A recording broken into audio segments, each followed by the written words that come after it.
வங்கதேச இந்து மக்கள் உரிமை மீட்பு குழுவின் சார்பாக காவல்துறை தலைமை அலுவலகத்தில்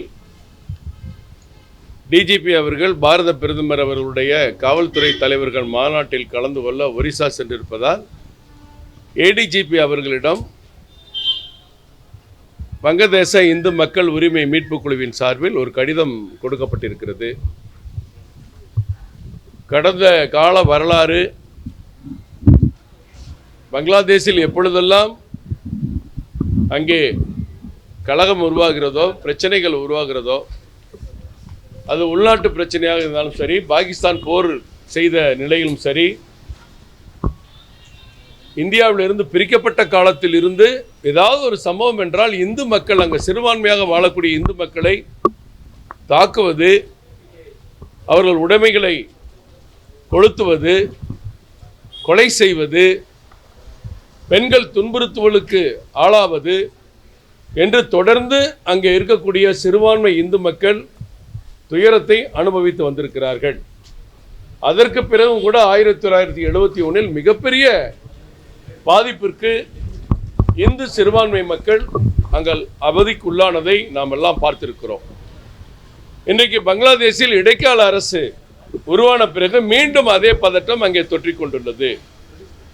இந்து கோவில்கள் எரிக்கப்பட்டுள்ளன, இந்து மக்கள் தாக்கப்படுகிறார்கள்.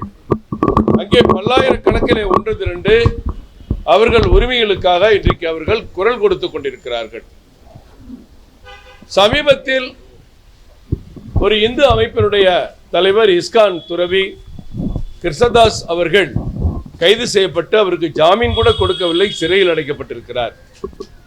இப்படி இந்து மக்களுடைய உரிமை மீட்கப்பட வேண்டும், அங்கே இருக்கிற சிறுபான்மை இந்து மக்கள் பயமின்றி அச்சமின்றி வாழ வேண்டும் என்ற நோக்கத்தோடு உலகில் எந்த மூலையிலும் இந்து மக்களுக்கு ஒரு பிரச்சனை என்று சொன்னால் அவர்களுக்காக இந்தியாவிலே 125 கோடி இந்து மக்களும் தயாராக இருக்கிறார்கள் என்பதை எடுத்துக்காட்டவும், பங்களாதேச அரசுக்கு நம்முடைய வேதனையை, கண்டனத்தை தெரிவிக்கவும் தமிழகத்திலே அனைத்து மாவட்டங்களிலும் வருகிற 4ஆம் தேதி கண்டன ஆர்ப்பாட்டம் நடைபெற இருக்கிறது.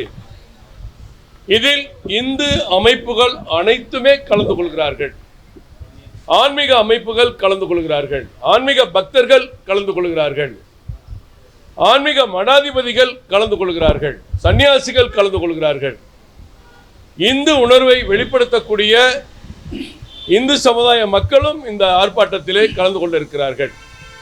இந்த ஆர்ப்பாட்டமானது மாவட்ட தலைநகரங்களில் 4ஆம் தேதி நடைபெற இருக்கிறது. அதற்கு அனுமதியும் பாதுகாப்பும் தர வேண்டும் என்று இங்கே கேட்டிருக்கிறோம்.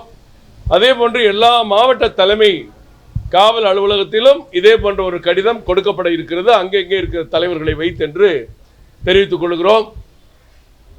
இப்பொழுது நடைபெற்ற சம்பவத்திற்கு இஸ்கான் துறவி கைதுக்கு பிறகு முன்னாள் பிரதமர் ஹசீனா அவர்கள் கூட கண்டனம் தெரிவித்திருக்கிறார், கோவில்கள் எரிக்கப்படுவதை கண்டித்திருக்கிறார்.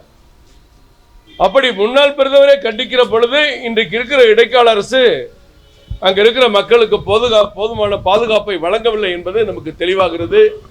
அந்த மக்களுடைய உரிமைக்காக இந்த போராட்டம் நடைபெறுகிறது.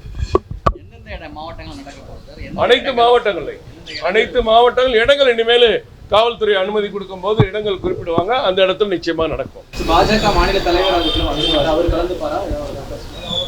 இது பாஜக சார்பாக நடக்கிறது இல்ல, இந்து சமுதாய மக்கள், வங்கதேச இந்து மக்கள் உரிமை மீட்பு குழு என்று அமைக்கப்பட்டு அதன் சார்பாக நடக்கிறது. நிச்சயமாக தலைவர் ஒரு இந்து சமுதாயத்தை சேர்ந்தவர் தானே, நிச்சயமாக கலந்துக்கலாம். ஏன் மற்ற சிறுபான்மை அமைப்புகளோடு கலந்துக்கலாம். நம்ம இங்க இருக்கிற இந்து மக்கள் வெளிநாடுகளில் பாதிக்கப்படுறாங்கன்னா எல்லாருக்கும் அந்த வேதனையை பகிர்ந்து கொள்வதற்கு, அந்த கண்டனத்தை தெரிவிப்பதற்கு உரிமை இருக்குல்ல. எல்லாரும் கலந்துக்குவாங்க, தலைவர் கலந்துக்குவாங்க. அவங்களும் 2ஆம் தேதி கமலாலயத்திற்கு வருகிறார். காலையில் 10 மணிக்கு அவருக்கு மிக பிரம்மாண்டமான சிறப்பான வரவேற்பு பாரதிய ஜனதா கட்சியின் தொண்டர்களால் அங்கே வழங்கப்பட இருக்கிறது என்பதையும் தெரிவித்துக் கொள்கிறேன். இந்த ஆர்ப்பாட்டம் தமிழகம் முழுவதும் மிக சிறப்பாக நடப்பதற்கு, நமது வேதனையை பகிர்ந்து கொள்கிற விதமாக, நமது கண்டனத்தை தெரிவிக்கிற விதமாக அங்க இருக்கிற வங்கதேச இந்து மக்களுக்கு ஒரு ஆறுதலை தருகிற விதமாக இந்த ஆர்ப்பாட்டம் மிகப்பெரிய அளவில் நடக்கும் என்பதை தெரிவித்துக் கொள்கிறேன். பாஜக இதை ஒருங்கிணைத்து இந்த ஆர்ப்பாட்டம் நடத்துறாங்க. பாஜக அவருடைய இந்து சமூக தலைவர்கள் ஒருங்கிணைக்கிறாங்க, எல்லாரும் சேர்ந்து தான் பண்றோம். இதுல பாஜக அரசியல் ரீதியாக அதை நம்ம பார்க்கல. இந்து சமுதாய உணர்வுள்ள எல்லாருமே இதுல கலந்துக்கலாம்.